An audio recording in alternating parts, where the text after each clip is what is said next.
everybody got a text about the flooding and all that type of thing. So we've been up probably about just since 5 this morning, just loading sandbags and everything. Just the communities all got together, and we're just trying to help people get out of their houses and secure all their stuff.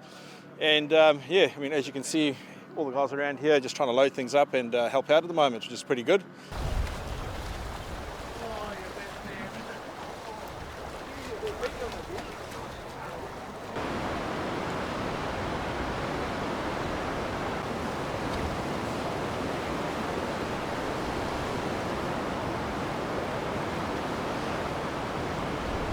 Levels have actually exceeded the design limit of the flood defences here, which is why we've initiated some major evacuations ahead of that.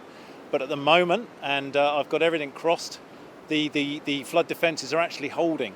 So we're hoping and praying that the waters now start levelling off, which we've got some signs that they are. It's as bad as I've seen it in terms of level, and I understand it is the most that's ever gone through this channel.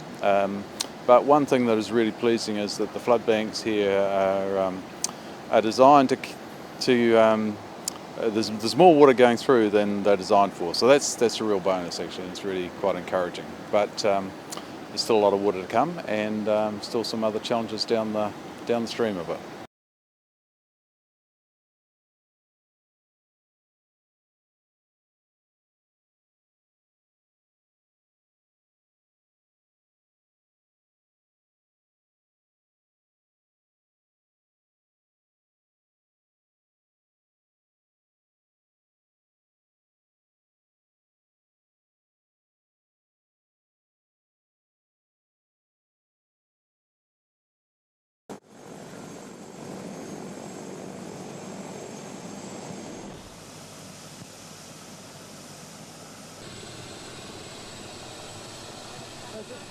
We were worried that the whole hut would actually start moving because it was creaking and the water was pushing against the walls of the hut.